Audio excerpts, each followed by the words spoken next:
We want to welcome you, as Phil said, to this Moving Back in the Neighborhood event. And I'm going to describe a little bit about what we're going to do tonight and tomorrow.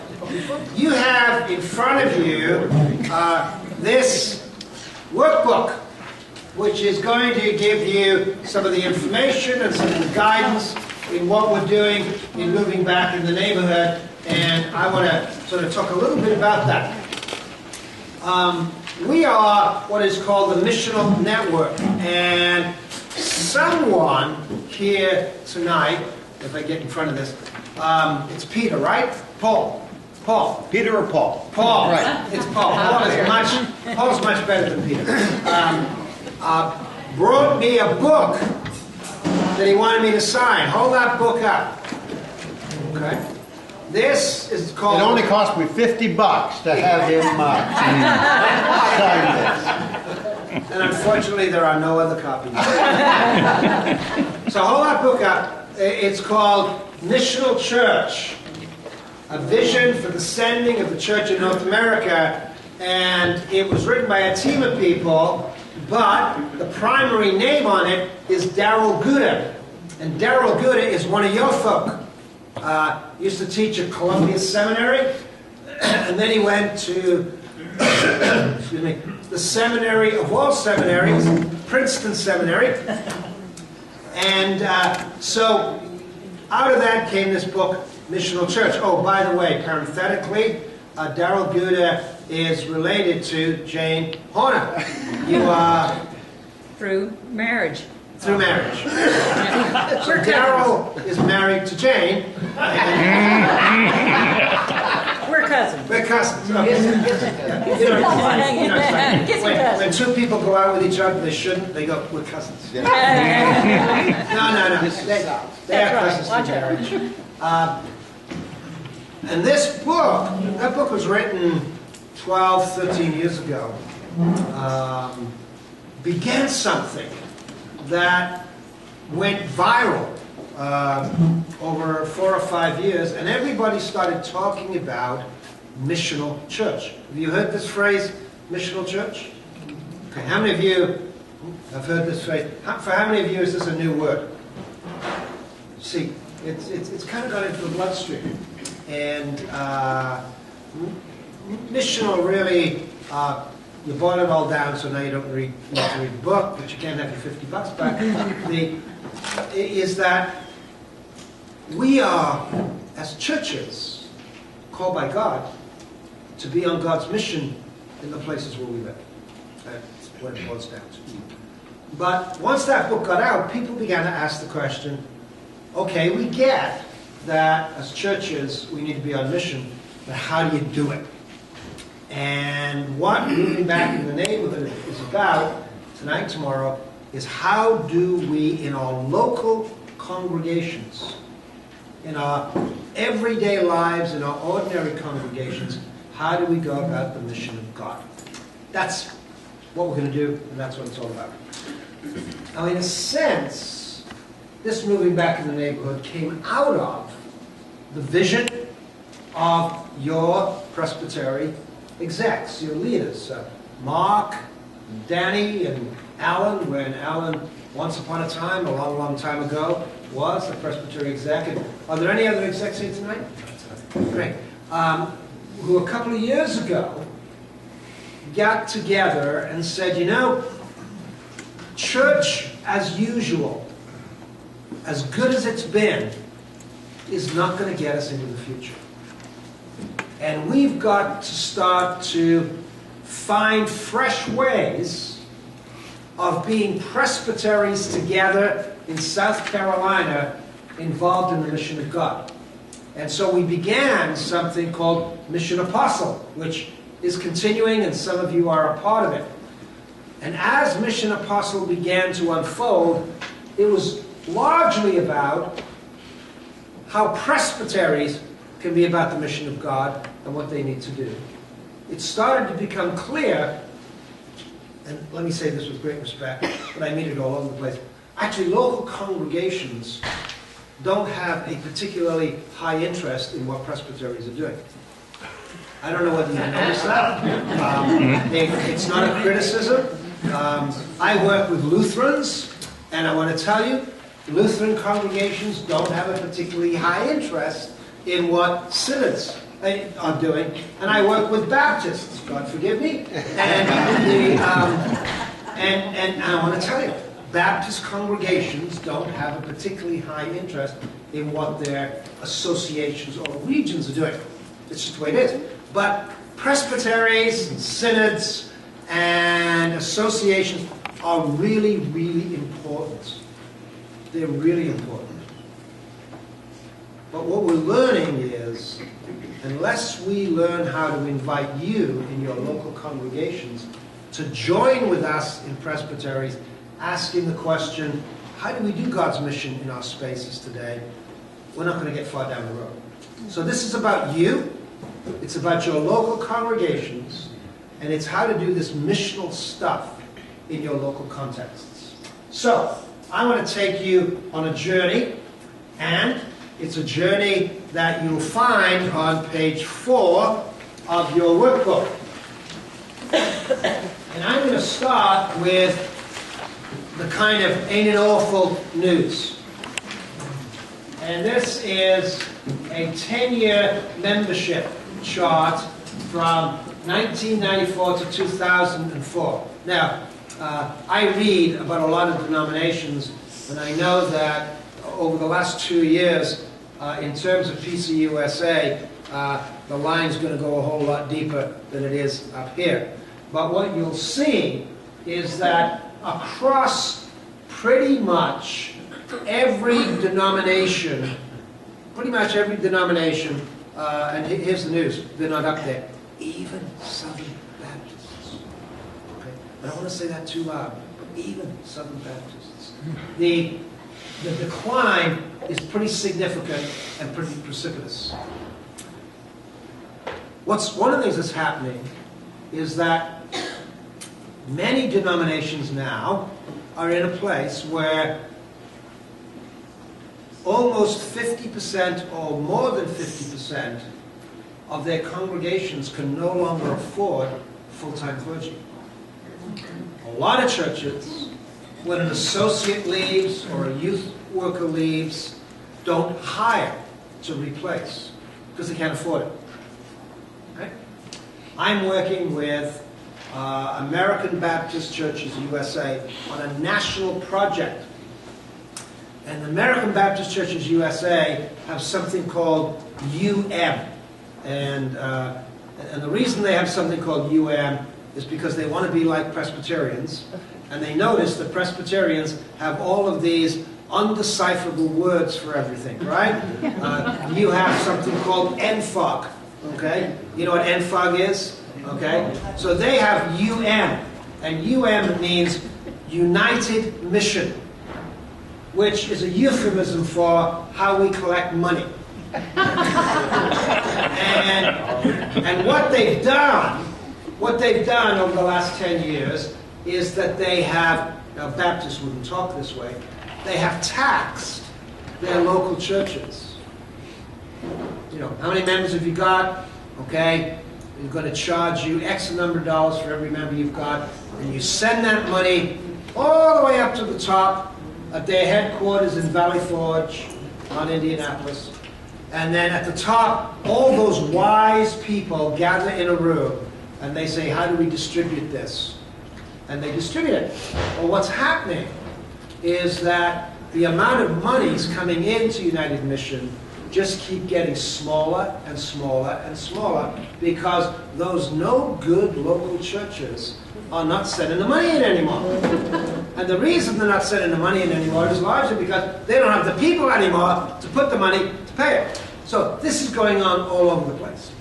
Now, I'm not going to spend a lot of time with this sort of stuff, except to say we probably all know in one form or another that something has happened,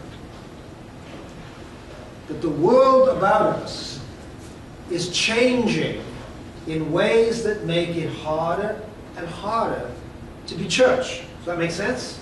Okay? I was the speaker last night in Chicago at a seminary's 100th year anniversary. And this was a seminary that Billy Graham founded. And I tell you that because you know his wife was a Presbyterian, right? And right here in South Carolina, Ruth Belgrave. And I said, everybody in the room had more white hair than I do, and well, most people.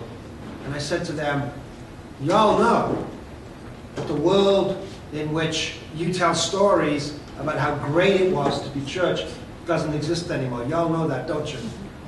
And most of the people went, yeah, that's true. So that's where we are. And what are we going to do about it? How do we deal with it?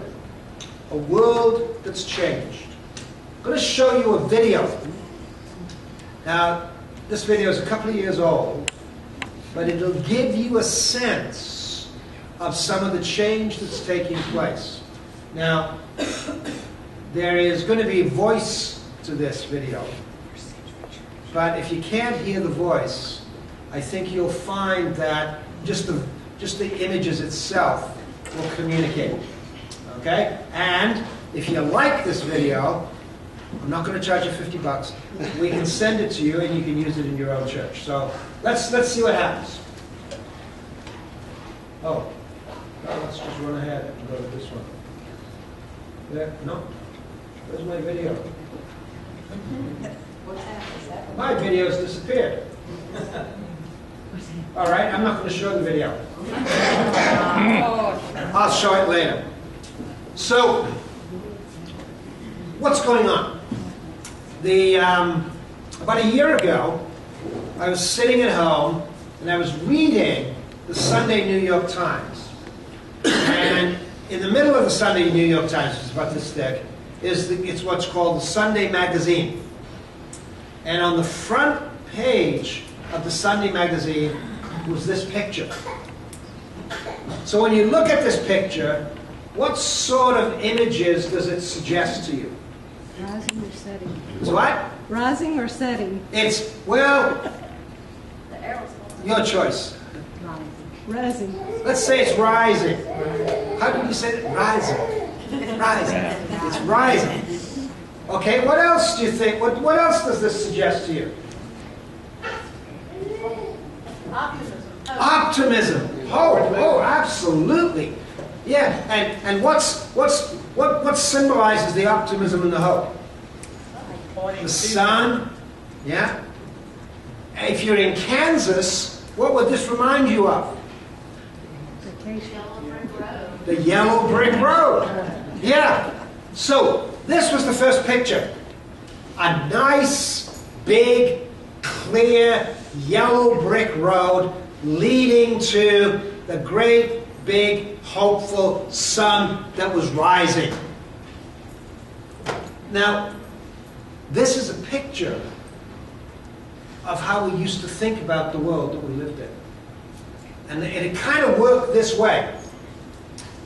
If you learn the rules, and you keep the rules, and you do the rules well, and you go down the yellow brick road, everything will work out well, and the good things in life will come to you, and you will have the best that American life can offer. That's the image. Okay? And it used to be true. By and large, if I got a half-decent education, half-decent job, married somebody half-decently, I'm just describing the world, could get a little house, get a pension plan, retire, and all is good, even with the golden watch that I got. A pastor would say, if I just preach moderately well, in some churches really well, and I do good visitation, and we run some good programs, people will come, the church will grow. It may not grow massively, but it'll grow, and we'll all be good, and it will work. So that's the first picture. And then, right beside this picture was this. So what does this look? Tell me what you see now. Chaos. confusion, chaos. Tell me about the sun. Opportunity. Setting. Setting, not as clear. Yeah. This is a world where it's no longer clear that there's a nice path to success. And it said, who changed the rules? What else? What happened to that nice, straight pathway?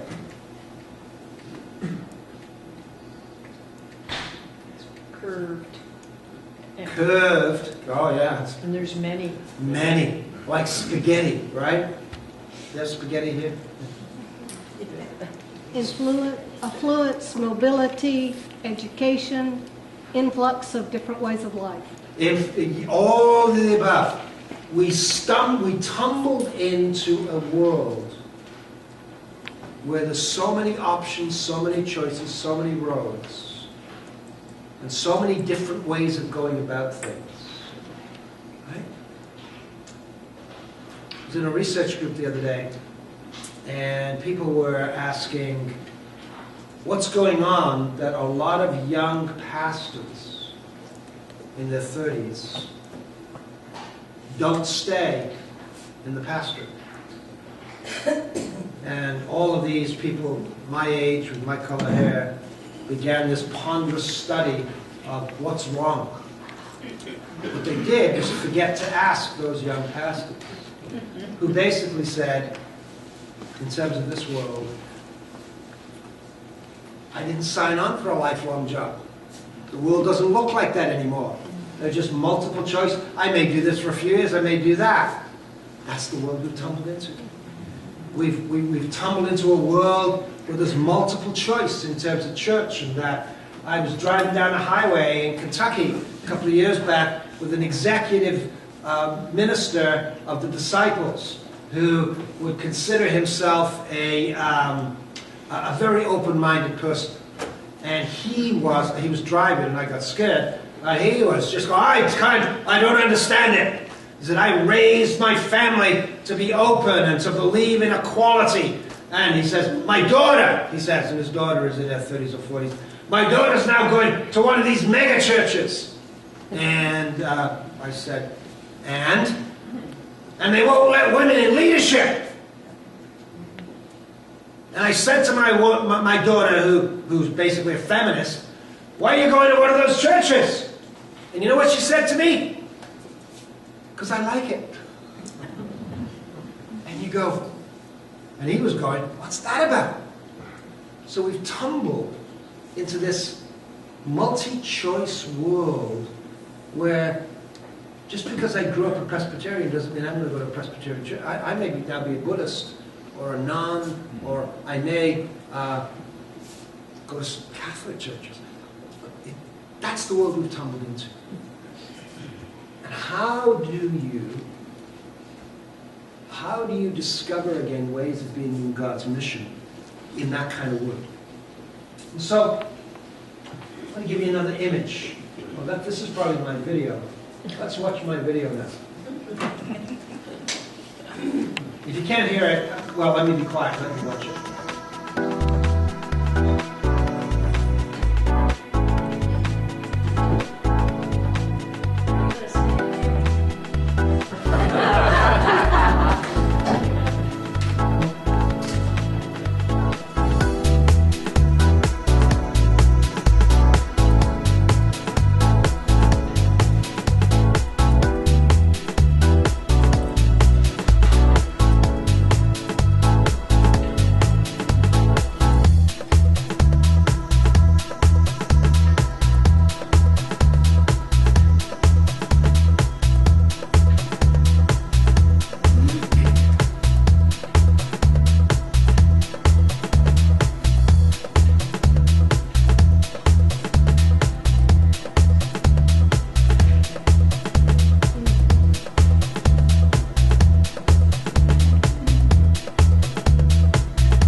So what does it all mean for us as God's people in our local congregations?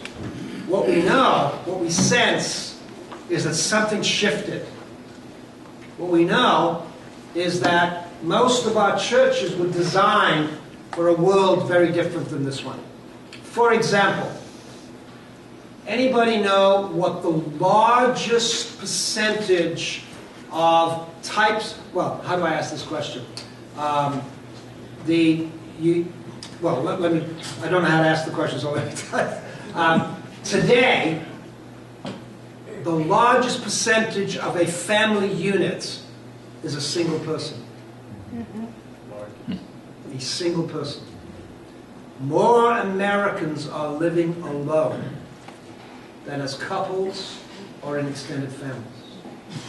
And most of our churches are designed for what? Family ministries. It's a massively changing world.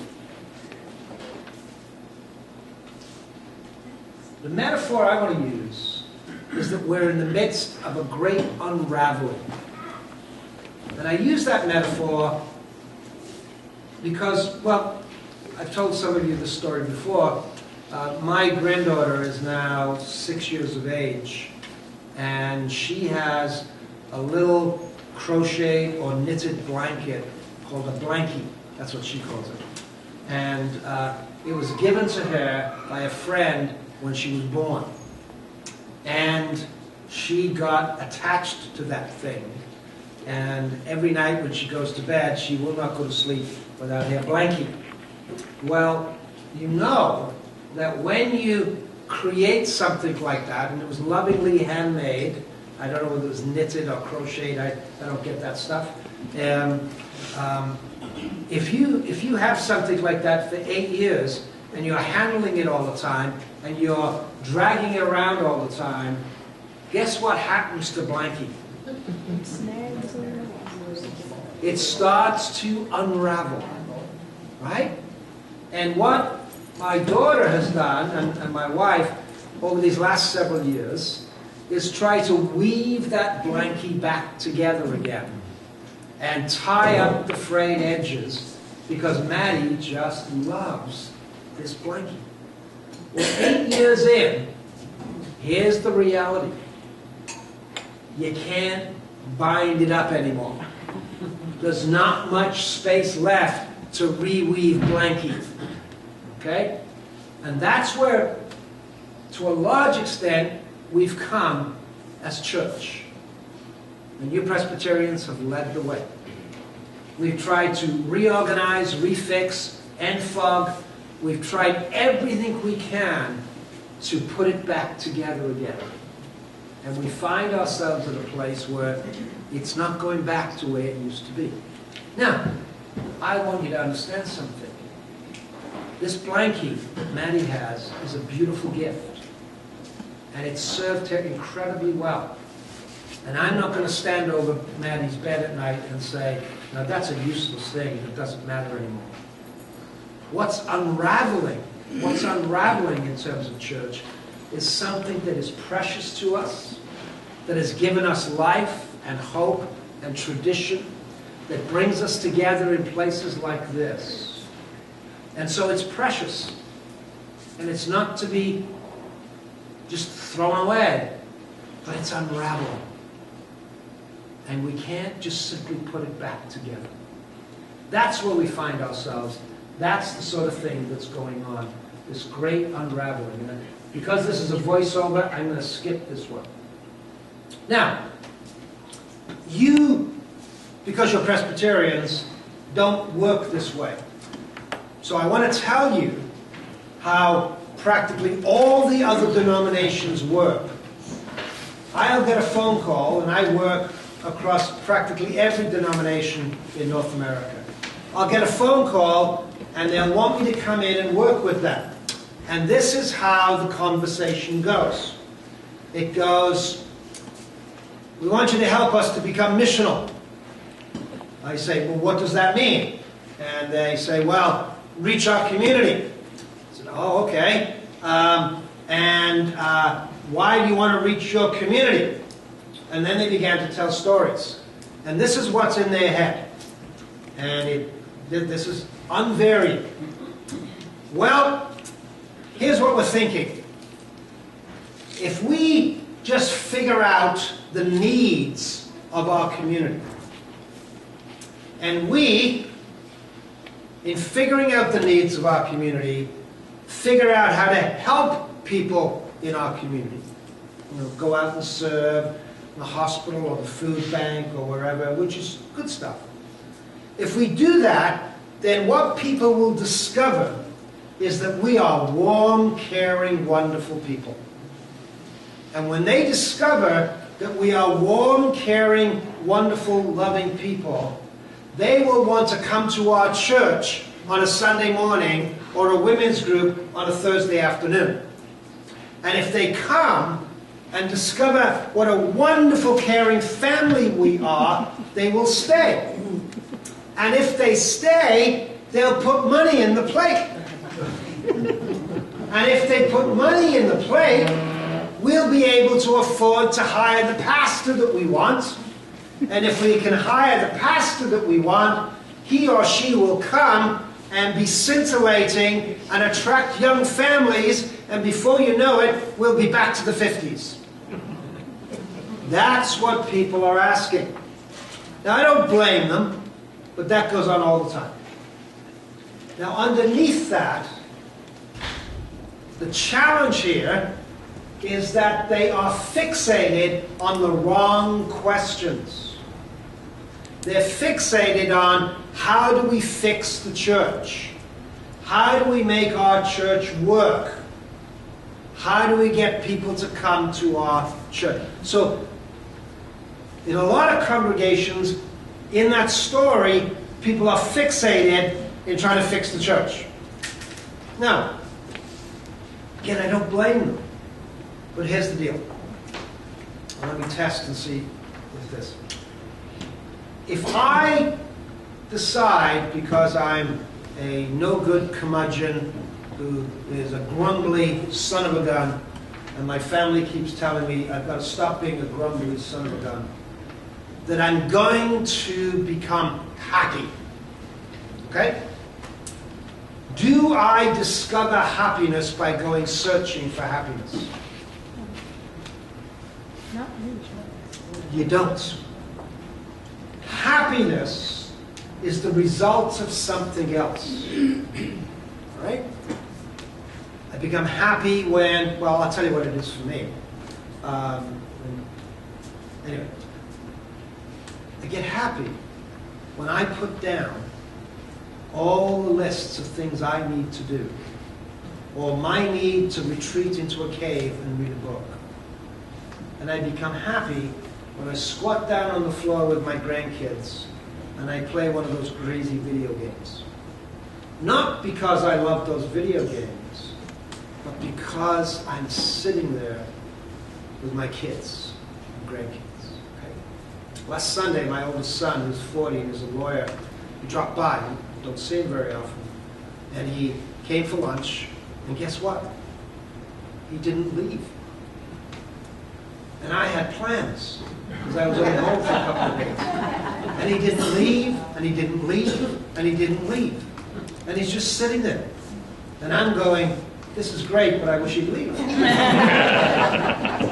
I got things to do. And finally, I sat down, and we had this conversation for about an hour. And after he left, I turned to Jane, my wife, and I said, we are incredibly blessed. I was happy. Happiness is the result of something else. Similarly, this real appropriate question of how do we make our church different, you'll never answer that question by being focused on church. You've got to ask a different kind of question, and it is this. What is God doing in our neighborhood? And how do we join with what God is doing? So let me put it very simply, because this is what moving back in neighborhood is all about. If you want your congregation to thrive, Stop trying to figure out how to make your congregation thrive. If you want your church to become alive again, stop trying to figure out what the latest program or method is to get people into your church. And ask a different question. How do we begin to see what God is doing in the neighborhoods in which we live, amongst the people with whom we live? And how might we join with what God is doing here? That's what we want to guide you to over the next tonight and tomorrow. We want to talk to you about how to go on that kind of journey. Because my experience is that is actually a counterintuitive journey. It's not the way we normally think of the work. And we want to give you some tools for going on that journey and talk about what that journey is like and what it's about. So, I'm going to get you to do some work. Before we do that work, here's what I want to say to you. All statistics, I think it was an American quite a while ago who talked about damn statistics. Will Rogers, was it? Yeah. All statistics that say, ain't it awful? Ain't it terrible? Look what's happening. They're true, but they're not the point. Here's why. I want to say to you that God is up to something in local churches all across North America. And I want to propose to you that in all of the change that's going on, the Spirit of God is inviting us into a new day as God's people. It's a new day for local congregations. But it's not business as usual. It's a new day, but it's not the old wrapped up in a new package. The Spirit of God is inviting us into an exciting new future. And we think we've got some clues about what that future looks like. And we want to give you some directions in how to do it. So, what is moving back in the neighborhood? It's these things. It's this deep conviction that it is in our local neighborhoods and communities that God's up to stuff. Now, somebody said to me, are you going to define neighborhood? Right? And yes, I am. Neighborhood is where you live. Neighborhood is where your church is. Neighborhood is where you hang out. All right? All of the above. I'm not going to tell you any more about it. Okay? But God is present in the local. All right? And we'll talk some biblical stuff about that. Here's the point I want to make. God in the Bible, the God of our Lord Jesus Christ, always and only turns up in the ordinary and the everyday. That's what the birth of Jesus is all about. Okay? God turns up in the obscure and the local. Now the problem is, we keep thinking God turns up in great big events and meetings and moments. God turns up in the obscure and the everyday. How else could you explain the Jewish people in the Old Testament? God turns up in the midst of people that everybody else has given up on. The local. That's the first thing. The second thing is that in your congregation, now let me put it this way, not primarily in clergy, and not primarily in, you call them teaching elders and ruling elders, you know, the people who do that, but in all the ordinary men and women who warm their bums on pews Sunday by Sunday, the Spirit of God is present. The Spirit of God is present in all your people. Okay? So that your congregation is itself, in its ordinary people, is the catalyst for God's future. It's the catalyst for God's future in your congregation. Now, why do I tell you that? I taught in seminary, I've taught clergy, I still teach clergy, and I got to tell you, there's a huge lie that lies over most of the stuff that clergy do. The lie is this, that the grass is always greener on the other side of the hill. That God is always doing the important things somewhere else. That's why we go to conferences across the country. That there's always a program that Louisville has that will fix what we got. And all of those things are lies. Because you see, in God's economy, it's amongst ordinary men and women in your congregation that the Spirit of God is creating and gestating a new future in your church. Thirdly, God is already in your neighborhood. God is already ahead of you in the neighborhoods and communities where you live. And God is doing stuff. And you see, the invitation is to say, how do we discern what God is doing and join with what God is up to? And we're going to show you some ways to do that. And so the great question is, how do we join with God in the neighborhoods where we live? All right? Any questions about that? Because I'm going to get you to do some work. You're not going to sit here and listen to me all night. Any questions about that? Okay. Well, you're not Baptists, but you are Presbyterians, so the Bible is important to you. So I want you to turn the page to page 5. And on page 5, you're going to see, we're now in section 2. The text, Luke 10, 1 through 12. How many of you have ever heard of Luke 10, 1 through 12? How many of you are fed up with Luke 10? Well, that's too bad. So, here's what we're going to do. We're going to read this text, and we'll just simply listen to it being read twice. And I want to invite a male voice and a female voice to read the text. So I need 2 volunteers, 2 people who can read with a loud voice that everybody can hear. Is there a male with a loud voice that everybody can hear? I'll read. I have a lot. You'll read. Okay, we got a female voice. And we got a male voice. Stand up and cum magna voca. I'm a Southern lady, and I don't mind getting up. Hey, I love you. That's great. After this, the Lord Just a appointed. sec. What? Do we have directions? No, I just want you to listen to the text. Okay, go. After this, the Lord appointed 70 others and sent them on ahead of him in pairs in every town and place where he himself intended to go.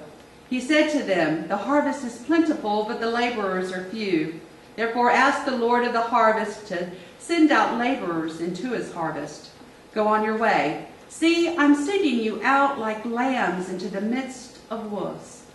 Carry no purse, no bag, no sandals, and greet no one on the road. Whatever house you enter, first say, 'Peace to this house.' And if anyone is there who shares in peace, your peace will rest on that person. But if not, it will return to you. Remain in the same house, eating and drinking whatever they provide, for the laborer deserves to be paid. Do not move about from house to house. Whenever you enter a town and its people welcome you, eat what is set before you. Cure the sick who are there and say to them, 'The kingdom of God has come near to you.' But whenever you enter a town and they do not welcome you, go out into the streets and say, 'Even the dust of your town that clings to our feet, we wipe off in protest against you.' Yet know this, the kingdom of God has come near. I tell you, on that day it will be more tolerable for Sodom than for that town." Thank you. You do read really well. Really appreciate it. Thank you. We're going to hear the text read again. And as we hear it read again, here are some instructions. Here's something I want you to do. Jesus says, he calls these 70 and he says to them, the harvest is plentiful, but the laborers are few. Okay? Most of the time, we turn those words into a metaphor about evangelism. Right? Is that fair?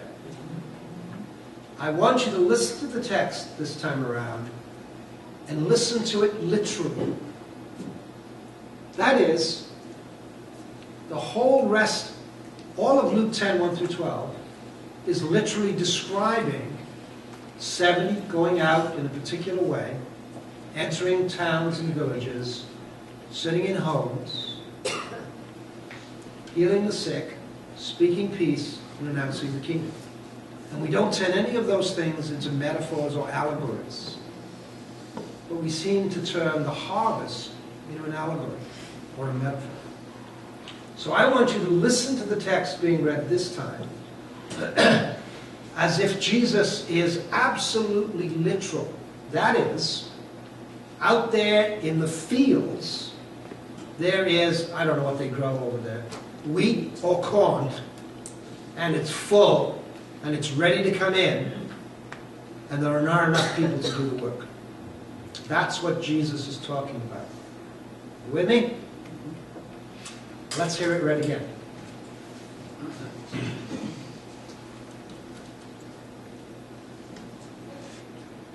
After this, the Lord appointed 70 others and sent them on ahead in pairs to every town and place where he himself intended to go.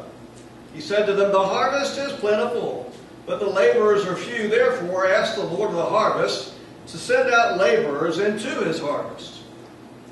Go on your way. See, I'm sending you out like lambs into the midst of wolves. Carry no purse, no bag, no sandals. Greet no one on the road. Whatever house you enter, first say, peace to this house. And if anyone is there who shares in peace, your peace will rest on that person. But if not, it will return to you. Remain in the same house, eating and drinking whatever they provide, for the laborer deserves to be paid. Do not move from house to house. Whenever you enter a town and its people welcome you, eat what is set before you. Cure the sick who are there and say to them, the kingdom of God has come near to you. But whenever you enter a town and they do not welcome you, go out into the streets and say, even the dust of your town that clings to our feet we will wipe off in protest against you. But know this, the kingdom of God has come near. I tell you, on that day it will be more tolerable for Sodom than for that town. Thank you. That is the word of the Lord. Thanks be to God. I'm going to invite you to simply take the text here as it's written and just read it for yourself quietly, and then I'm going to give you some further instructions. And here's how I want you to read it. I want you to imagine that you are one of those 70. There's 2 of you. And you are walking into a village. And as you read the text, try to put yourself there and imagine what it might have been like to walk in to a village like this. And what you might have been experiencing and seeing and what was going on. Or, another way to think about it is, as you read the text, imagine that Jesus, with someone else, is sending you into your own neighborhood and community. And just read the text from that perspective and be attentive to what comes to you, what the Spirit might lay upon you. There's no right or wrong answers here. So, some of you will know what comes next. I want you to go find one other person that you didn't come with and that you don't know, We call them reasonably friendly strangers, of which there are none in South Carolina. But I want you to find a reasonably friendly stranger, somebody you didn't come with and you don't know. I want you to sit with that person, introduce yourself a little bit, name, the church you've come from, and then I want each of you to take about 2 minutes and just share with the person that you're with what was happening as you reread the text around the questions that I asked about walking into that village or walking into your own neighborhood. Any of those reflections. Remember, there's no right or wrong answer here. It's just what was your experience. And then after 2 or 3 minutes, I want you to switch over and the other person will share with you his or her experience of that. And your job when the other person is speaking is just simply to listen to what they're saying. Well, what I want you to do is to introduce your reasonably friendly stranger. Their name and where they're from. And then share what you heard him or her saying about their response to the question in the text. Who'd like to go first? I will get this over with. Yeah, stand up.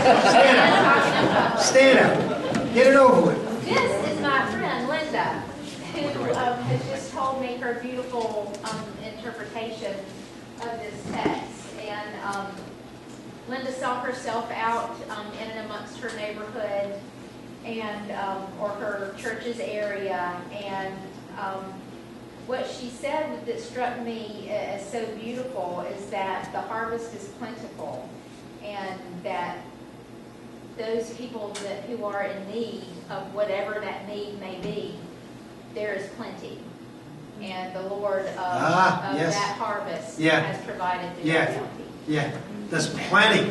There's plenty. Wouldn't it be great if we really grasped that? That the Lord is out there and there's plenty. Yeah, thank you. And where is Linda, from where does Linda come from? Oh, Linda comes from the Rock Hill area, Herman Presbyterian Church. Ah, okay, great. I know that area. I drive by it a lot. And somewhere up there. Okay. Who else? Who else would like to? Yes, her.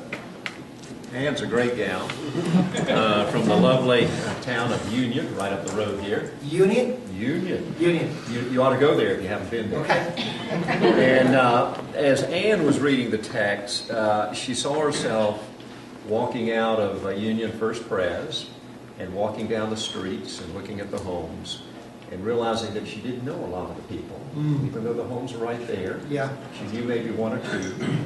And there wasn't anxiety about the walk. There wasn't anxiety or tension or fear about encountering people, but there was a great deal of curiosity to find the new people. Well, Nina, to begin to realize, it's like, at least in my experience, a place that's very, very familiar. And you just ask a different question, and you go, there's a lot that I take for granted, actually don't see around here. Yeah, great. Someone else? I'll go next because I got a great story. I just met Tom. No, this is Willie. That was Tom. That's Willie the Third. Even though his name tag says William. And we're probably cousins, is what we Oh my God. Man alive. And we mean that literally, because our families are from the same area in York County. His is from Hickory Grove, and You look alike. we've got long family relations back in that area. But I was obsessing myself about the asking the Lord of the harvest. I never caught that the instruction was for the 70 to ask the Lord of the harvest. And so what Tom was talking about is if we are asking for the laborers to come out into the field and work with us and work together, then we are in community and experiencing a plentiful harvest, or even if the harvest is not plentiful, we are still having that experience together. And so whatever the outcome of the year would be, we are experiencing that in community. Thank you. So, Yeah, there's something about this text that says, You can't actually walk into the village the way Jesus is instructing without joining and becoming a part of something. Yeah. Thank you. William III. Someone else? Someone else want to share what they heard their reasonably friendly stranger sharing with them? Sure. I'll share. This is Doretha. And you're outside of in Ridgeway. Yes, Ridgeway. That's the part I forgot. I knew what. And she is from Ridgeway. Actually, I'm just outside of Ridgeway a little bit. So we're outside of Columbia, outside of Ridgeway, just about that part.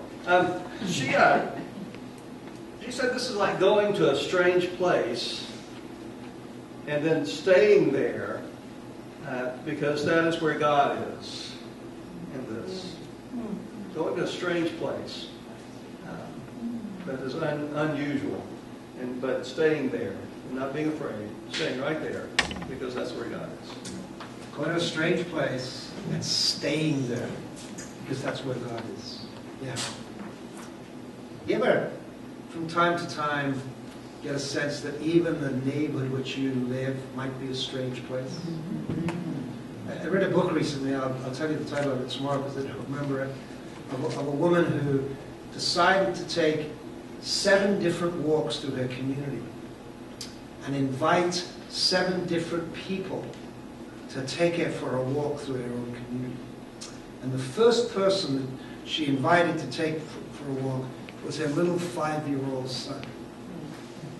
And she starts to describe her community from the perspective of a 5-year-old son in ways that she never saw. A strange place.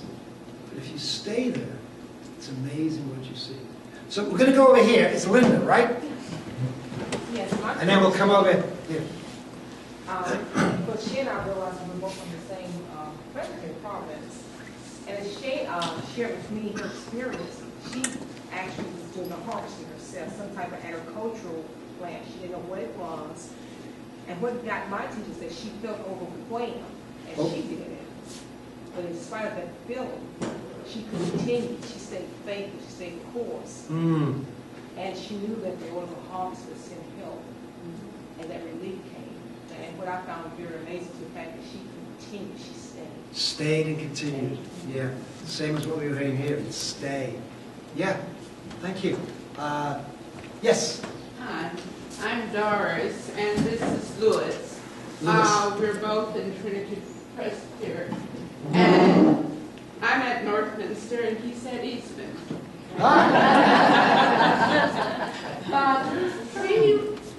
I think that we came asking more questions, wanting to dig a little deeper before we got into the interpretation of all of this. So we did not channel our imaginations as to how we saw ourselves operating here. But one question was, why only one house? Why do we stay in one house? Do not move from house to house. Yep. Why one house? Now we did kind of say, does that mean that if our passion, our concentration is in one area, and we touch one, will that one then touch another one? And it becomes a multiplier. You don't know. Yeah. But that was one of the questions. Yeah. And then when the 70 were sent forth, did 2 go together, or did the 70 go, were they going in pairs? Or? Yeah. Yeah, they went in pairs. Yeah. Okay. Then why? The other question had to do with the house. Okay, if you're well received at the house, then the peace. Yeah. In the house. But then, what about the town? Our response to the town is a little different. It is a little different. Yeah. Yeah. So, what about that? Yeah. Yeah. So those were good questions. Good questions. You two have been, the water's been boiling. Good for you. Thank you. Danny, you want to say? This is my friend Judy from Rock Hill, and there's a couple of things in here that stood out. One was, I'm sending you out like lambs into the midst of wolves. And so for her, that was this whole sense of being courageous, courage, and about doing what God wants you to do. And the other was, greet no one on the road, which was this sense of urgency, not getting distracted or sidetracked from doing the Lord's work. Yep. Great, thank you. Others? Well, this is my friend Dot, who came from Rock Hill area, Herman. Sure. And one of the things that I found that was very interesting that she said was she felt that there were plenty of laborers. It's just that we haven't figured out yet how to get together and work together. Which I thought was very, very interesting. Okay. Yeah. Jane, you going to say? My friend is Aaron. He's from Clover, South Carolina. And it kind of goes along with your comment. He said that it struck him that the Lord was asking the 70 to do something that was very practical. To go out into the harvest with the other laborers and go and be with them and work with them, and kind of that theme of community. Yeah, you notice how just down to earth and concrete and practical these instructions are. There's nothing. I don't know what South Carolina language is. In Canada, there's nothing airy fairy. Go do this. Stay in a house. Join a community of people. Don't move around and go out into the fields together and work at it. This is how concrete it is. Yeah. Yes? This is Paul, and he is from Aiken. And it was very good partnering on this one because we came up with some unifying themes, I think, between us. Yeah. One of them that I really liked, he said, it's not about us. That just as Mary Magdalene was chosen to carry the Word of God because she was the one at the tomb, we are there. And the message is therefore not our sex, not our personhood, nothing else. We're there to carry the message. And the message is what's important. Okay. And so I liked his part about that. And also the vulnerability that you carry into the situation. You cannot make demands if you have nothing. You cannot go in with a plan if you have nothing. You go in as yourself, as he said, be yourself. That's all you take with you. And one thing I came up with that I remembered because of the story, I was at Trinity Cathedral for a meeting there and met the chaplain who was the first one into Fort Hood after the massacre. And as he walked in the gates, one of the reporters said, "So, chaplain, you're bringing God to the situation, huh?" And without a drop, he said, "No, I've come to join him." That's who we are. We are joining God in the situation. That's great. I thought that he was real cool on that one. And we don't fight the other people to convince them. We are the message more often than we tell it. Good for you. That's great. Okay. Anyone else before we... Yes? I'd like to introduce Carol Lee, who's a member of the McGregor Presbyterian Church near Irmo. The first thing that passed is that she lived in Maine for 40 plus years. Oh, she lived in Maine. M-A-I. A great state of Maine. Yeah. Paul? Carol Lee was, I think, honest, very honest about and challenged the text in that she said the thought of going out among these wolves is scary. Yeah. And I think a lot of folks say, well, oh yeah, I can do that, let's do that. But it's hard to admit that it's scary to go out among these wolves. Yeah. Sometimes you don't know what to do. Yeah. So she was able to admit that anxiety. Good for And her. she also challenged the last part of the text. She said, that sounds kind of mean. Shake the dust off your feet. And, that sounds like, so I think just to challenge is the sort of the first step of moving forward and trusting God. To challenge some points in the text where it made her a little uncomfortable, but to be willing to move on and to accept that I may feel anxious, I may feel challenged, but I'm willing to move forward and trust that God is going to be with us. Thank you. Thank you. Yeah, I mean, I don't know what the rest of you are like, but as you read the text, I mean, how would it feel? How did it feel to think, I got nothing to bring with me except me, and I'm going into a village, and I'm supposed to find a house or talk to someone. Yeah, that's not the most comfortable place to be, is it? Well, again, I don't know what you're like, but we just moved about 9 months ago to a new neighborhood. And I don't know what you're like, but even kind of walking out the front door and walking across the street to someone you don't know, even that has its own, am I going to be welcomed? Am I going to be received? That's what's going on in this text, isn't it? Jesus is sending us out in that kind of way. Yeah. I want to ask you one more question before we move on to one more thing we're going to do tonight. Some of you just describe your experience in meeting the reasonably friendly stranger that you're with. I asked you to go find someone that you didn't know and sit with them and listen. What was it like? Very comfortable, right? Comfortable?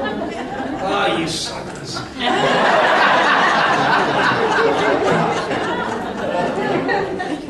It was okay? Nobody got bitten? So there's a sense that even though we may be strange, now we may be strange, but we're not. We live in the same kind of conversation. But we crossed a bit of a boundary tonight, didn't we, when we did that with each other?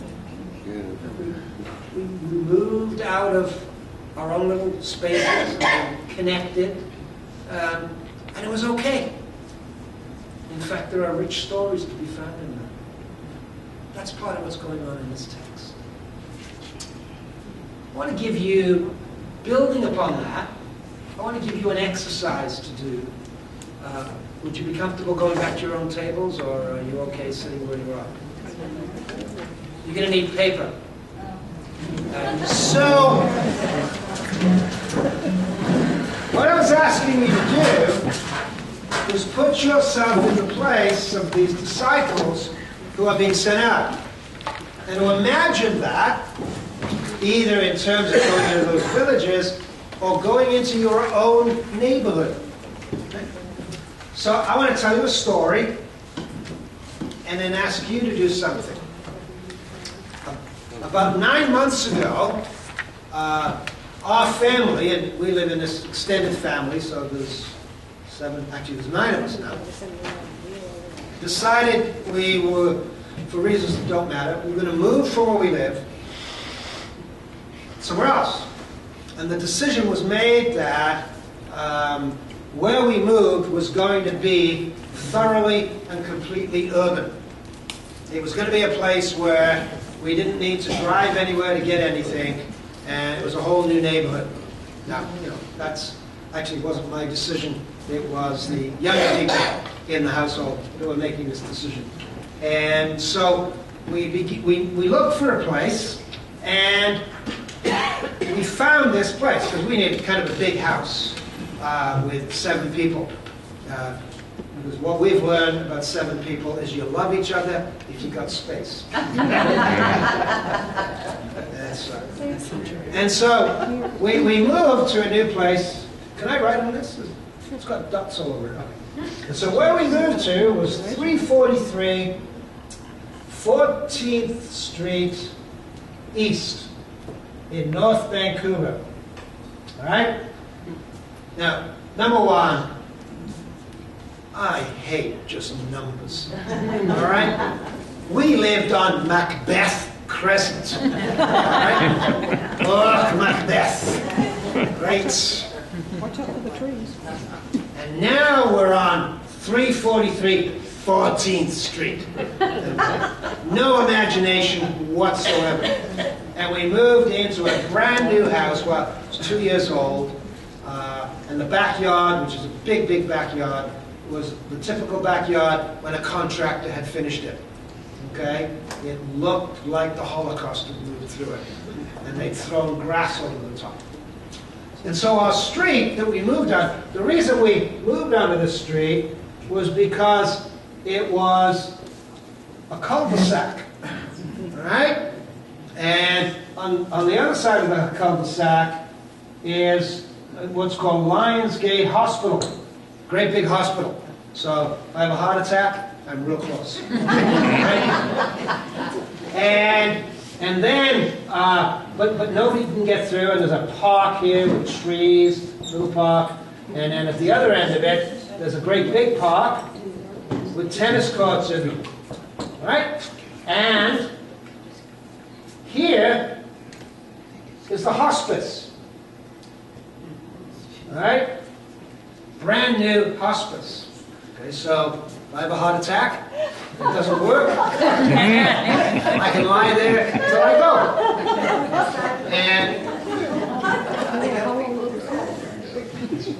And then right beside the hospice then is a set of houses that's divided. This is where Bill and Mary live. This is where I can never get the, it's Anita and I can't remember his name, he's my neighbor. And he has a motorbike, and he has an awful looking green thing in which he keeps a Porsche that he drives once or twice a year, and they have a loud dog that barks. And then this is our house right here, and because it's bigger than theirs, because I'm important. And the back alley over here, and then here is where Kay lives. Okay, Kay is a Jamaican lady, and she spent 10 years growing this amazing garden.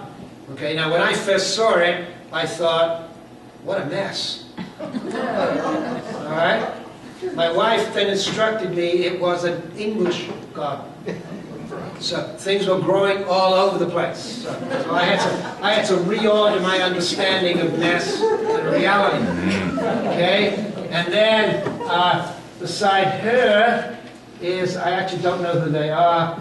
Beside here is Bill and Ann and their 4 kids. And here is, oh, I know, she's an engineer. Oh, come on. I know her. Oh, I'm sorry, I've just forgotten her name. Anyway, and her husband is a real estate agent, and then that's the edge of the street, and it carries on over here. And then here, there is a big, not big, a 3-story condo complex, okay, with multiple housing units. It's really, really nice, really, really nice. And then right here is a really awful, terrible, run-down house with chain link around it, and you never see anybody coming in or out, and it's an eyesore, and there's a big sign on it that says it's going to get pulled down, and they're going to build a big, nice house on it. And beside them is Brian and, I can't remember her last name, and Brian, his dad is a great big real estate guy in Vancouver and has made gazillions of dollars. And so this couple own their home, and he does nothing because he doesn't need to. And he has a big BMW with a bike rack on the back, and all he does is bike and look after his kids, and I'm quite envious. And he's a really warm guy. He's a really warm guy. And then there's a big house here, and he's an airline pilot. Can't remember his name, to be honest with you. And then another big house here, and I can't remember what they do. And there's another house, and I don't know what that is. And so that's my neighborhood, okay? I discovered These guys run a house church with these guys over here. No, it's not that one. This one, doesn't matter. Two Fridays ago, our friends closed the street down. And it was very simple. They didn't ask the town or the city if they could do it. They just took some of those orange pylons and they put them across the street. And they brought barbecues out onto the street, and they let us all know, and they cooked hot dogs and hamburgers, and these house church people. In one corner, they had a great big box, pump your own beer. That was good. These are real Christians. And we discovered more kids, like, you know, Canadian winters are like, what else can you do? And just tons and tons and tons of kids all over the place, and we began to get to know them. And as a result of that, on the following week, I sat on the back deck with 4 or 5 of these people talking about why we moved into the neighborhood and who they were, and we started getting to know each other. Right? So what I just did was draw a very inelegant map of my neighborhood. Right? I drew a very inelegant map. I mean, obviously, there's nothing nice about that. Okay? And I began to map for you the people who live in my neighborhood and something about what they do, which is sort of like entering the towns and the villages to which you're sent and asking, how do we start to connect with these people? Right? And in doing that, I've begun to tell you some stories. Now, I travel a huge amount. I left home, I'm not proud of this, I left home June the 25th. Jane was in Vancouver. The day she was there, it was June the 25th. I left Vancouver, and I got back home August the 24th, something like that. And I was in England, I was in Europe, I was teaching at Fuller Seminary, I flew to Australia, New Zealand, It's not exciting, believe me. So, I don't spend the time in my neighborhood I want, but I'm getting to know it. If my wife was up here or my daughter was up here, they'd fill it in way more than this. In other words, they've entered the town and the village to which they've been sent. And they're looking around and they're saying, what might God be up to here? So, here's what I want you to do. Piece of paper on the table. These on each table. I want you to take a few minutes just for yourself. This is just an exercise, okay? I'm not going to mark it, not going to grade it at all. I want you to draw a map of your neighborhood. Now, your neighborhood might be a place just like this, or it might be like Jane's around the lake with houses that are spread out, or it might be out in the countryside. I have people say to me, well, I live in a country and we don't have a neighborhood. I have a really good friend. He's a Presbyterian executive presbyter of Shenango Presbytery. His name is Dave Dawson. And if you want to get rural, go see Shenango, because there's all kinds of Mennonites and Hutterites in their buggies. That's how rural it is. And Dave said, when people raise this question about neighborhood, Dave just chuckles. He says, he's a big short guy with a big tongue. He says, he says, I've lived out in the countryside all my life. Of course there's neighborhood. You just got to know where to look for it. So, wherever your neighborhood might be, I want you, just a little space, I want you to draw a map and try to fill in the folk who live there. And think about something that you might know about them as you draw that map. Just some comments about what you were hearing and what you were experiencing as you were sharing your maps with each other. I don't know a lot of my neighbors' names. I don't know a lot of my neighbors' names. Anybody else found that? Yeah.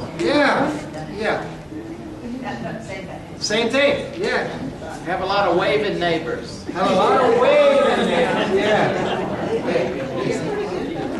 My husband and I moved from Austin, Texas, and we moved to a town of like 5,000. So we actually really do know a lot of and it's the first time for us, you know. We know everybody. What's it like? I like it. Yeah. Yeah. Yeah.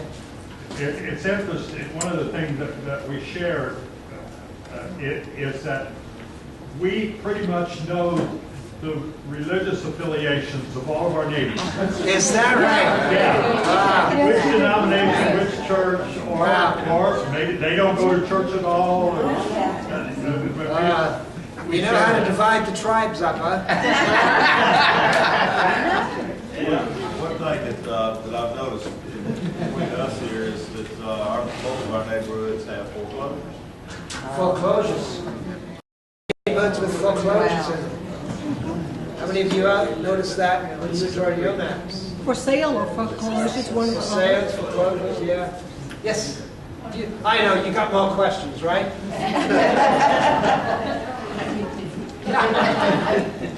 What we discovered that in our neighborhoods, there are a lot of renters. A lot of renters. There's a turnover. Yeah. Yeah. Yeah, lots. Yeah. Yeah.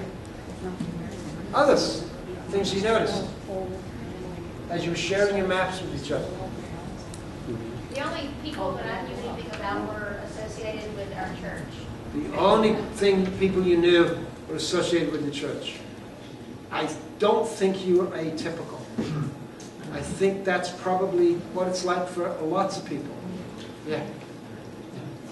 One of mine is that I discovered that in one city block, almost all of it is either old family, historic homes, or welfare housing. Ah. Real mixture. Real mixture, yeah. Yeah. Long established, in and out. Yeah. Fairly well off? Well, the welfare housing stays pretty much. Yeah. Okay. And live in a neighborhood in which there are no children. Live in a neighborhood in which there are no children. And I think 100% retired. 100% retired people. And many military. A lot of military. Okay. Retired. Yeah. Okay. So this is a place where, at least up to this point, military folk have come to retire. Yeah, well, we have Fort Jackson right there. So You got Fort Jackson. Okay. One thing too, in my neighborhood that I've noticed too, which goes back to what you were talking about earlier, we have 3 homes within our block where there's a single retired person. Interesting. 3 homes with a single retired person. Yeah. The things we start seeing. Anybody else? Like a couple of other people. Yes. Aaron asked a real uncomfortable question. It almost sounds like we're assuming a neighborhood as it was in the 1950s. You know, as a younger person, he was talking about, you know, how mobile we are. Yep. And we really, you know, we may not go to New Zealand, Australia, or England, but the fact is we're highly mobile. Yep. We do our entertainment somewhere else. We go to church somewhere else. We work somewhere else. Yep. And we're just very disconnected. Yep. And I'm going to talk about that tomorrow, because one of the things people will say is, why are you talking about neighborhoods? Because we live in a networked world where people go all over the place. So why neighborhood? We're not going to answer that question tonight, but we're going to move into it and talk about it tomorrow. Yeah, great question. Yeah. Yes? The place where I live is mostly family owned, and family children, the elderly, they'll die. The children are still remaining. So the generations are there. Yeah. Which is that's not typical, is it? Yeah, that's it. Yeah. So let me change the question just a little bit, and then we'll stop here. And I want Phil to share a story about his own church. What did you learn about yourself as you were drawing this map? Okay. Now I know this might be getting a little personal, but What were you learning about yourself as you were drawing this map? For example, and I did not do this on purpose.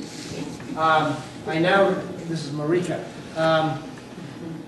Did you notice that when I was drawing my map, I was hesitating?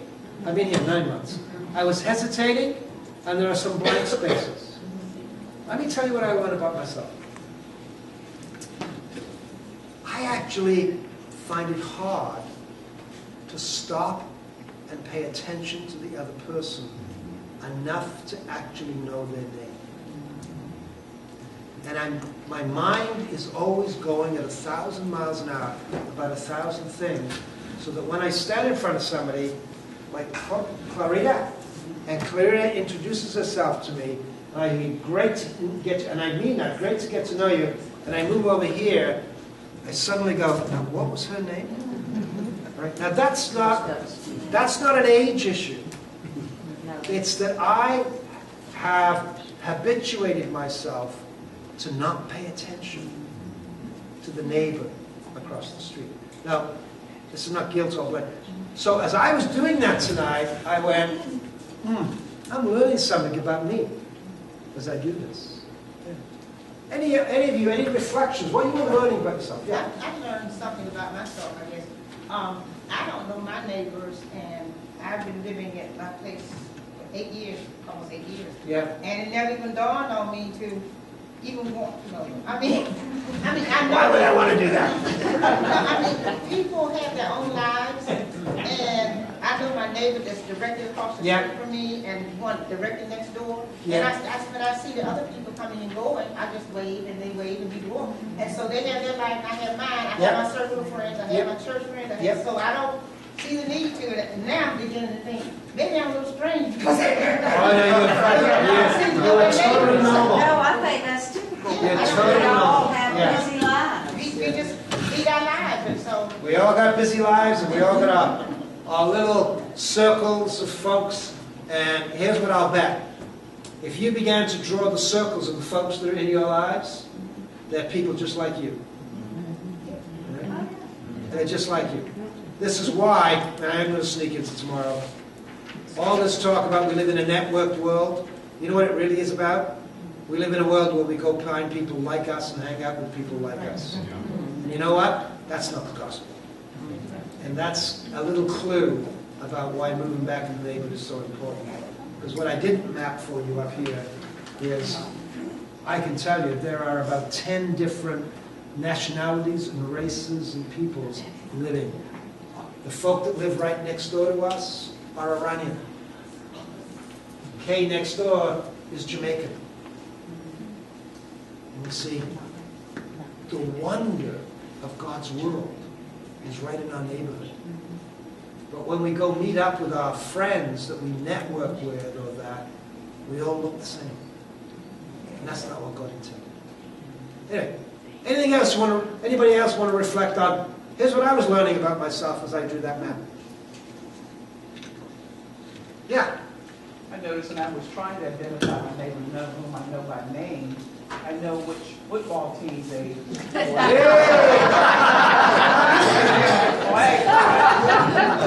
I know one drives a red convertible because I lust after it. Yeah. I don't know their names. So what am I doing? I'm knowing people by who they support in sports and what they drive, and but I don't know who they are. Yeah, that's great. That's kind of scary. You know, I knew I could describe the stuff that the people had, and some habitual stuff more than actually anything about them.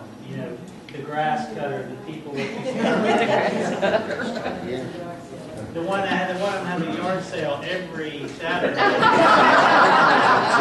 They either have a very empty house or they're making money. That's great. One of the things that I noticed, I live next to our church, Terza Presbyterian Church, on Terza Church Road. And I live in the manse right next to it. And as I made this map, I live in the middle of my neighbors. The churches exist in the middle of this neighborhood. And I'm right down in the center there. And the many lives of these people revolve all around this church. It's been there since 1804. Yeah. And I get to live in a fishbowl. Wow. There you go. Which I enjoy. Good for I you. really do. Yeah. I love being a part of it. It truly is a parish ministry in this community, and many generations, yet some new, and people coming. Even let some northerner people come down. Ooh. Y'all are eclectic. Whoa. The kingdom has come. Okay, well, you may want to sleep tonight on your map. And this Lucan passage, which some of you heard so often, where Jesus sends us into the neighborhoods to dwell, not move about, to be a part, to enter into and become part of people's lives. As we close, I just want to invite Phil to tell a simple story about his own church, some of his discoveries, and what's going on amongst his elders. Phil. I got into all this because I'm a doctoral student of Al's and Mark Lau Branson at Fuller Seminary, and I've been a doctoral student of those guys for a very long time. So I just need to say publicly for the record, I think everything Al says is right. Does he have to sign that paper? In terms of finishing his work, he's close to the edge of the cliff. So I'm in the process of writing my dissertation, and Al's my dissertation writer, and my dissertation is work with a session of the church that I serve.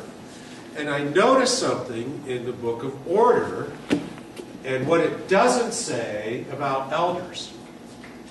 All the responsibilities for elders in the Book of Order take place within the church. So that once somebody drives out of the parking lot, they have no more responsibility as an elder. And I thought, I don't think that's right. So I designed a process, a 9-month process with the session to do several things. But one of the things was to encourage them to think about themselves as elders, not only at the church, but also where they lived. So that perhaps God had strategically placed them and called them in their neighborhoods to serve in an elder capacity right there. And so in order to test that, we wanted the elders to begin to listen to their neighbors in a new way. And the new way is this. I told them that if they listened carefully, their neighbors would tell them what God was doing in their lives. Even though they didn't use God language, even though they might not have a concept that God was at work in them, that if we really believe that God is at work in the world and the Spirit is present everywhere, and God is interested in a relationship with all people, and that God's grace is prevenient, goes before us, and God is ahead of us, that God would be there with their neighbors, even though their neighbors might not realize it, and if they listened, they could hear it. And this is what elders could do. Pay attention to what God was doing in the world. So we had a little experiment where they had to go and engage their neighbors and just listen. And here were their ground rules. They couldn't invite them to church. And they couldn't mention the word God. And they had to find a way to get in their house. Because where we are, homes are constructed for insulation and isolation. They're not the streets and the cul-de-sacs and the houses. There's no interaction. You drive in the house, and then you drive out of the house and go away, and drive back into the house, and nobody knows what their neighbors, right? So they had to figure out a way to get into the house and just listen. And their neighbors would tell them what God was doing. And then come back and share with the rest of the session what they heard. What do you think happened? They all resigned. I am now working at McDonald's in the drive-thru, and I don't have my dissertation. No, what do you think? What do you think? think God showed up. Okay. Probably. How would people recognize that? Typical Presbyterian elders. See, it's a tough question, isn't it? Because we're not looking for what God is doing out there. This is an exercise in discernment. And it takes some training, and it takes some humility, and it takes some growth, and it takes a community to help do that. So some of them came back and said things like, I didn't hear what God was doing. But that was the minority. The majority came back and said, this is incredible. This is absolutely incredible. Why? What did you hear? I heard stories about people getting together who had been estranged. Ah, reconciliation. I heard stories about people who were facing enormous challenges and finding extra strength day by day. Ah, the presence of the Holy Spirit. I heard stories about somebody who has a troubled kid or a kid that's drinking or experimenting with drugs and they don't know what to do. And we heard stories about hope there. And they came back and they shared that stuff and got a sense that in our neighborhoods around our church, God is really there. And if you listen, people will tell you what God is doing. And it really transformed the way that the session at my church sees what they do. They're much more attentive now, not just to budgets and leaky roofs and paving the parking lot and all that kind of stuff. Now, they're also thinking about the families that's got the troubled kid, and the families where there's people coming together who had been estranged, and the families where there's real hurt and real brokenness, and we don't know what to do with them. But they've got flipped a little bit just by listening, just by discerning what God's up to. Great, thank you. So tomorrow, here's the schedule. Yep, go for it. Okay. We come back here at 9 o'clock and eat breakfast before you come. Come back at 9, we'll start at 9, and we've got a very full morning. We'll have a break in there. But we're going to keep doing this kind of stuff and keep focusing on the neighborhoods. Let's see.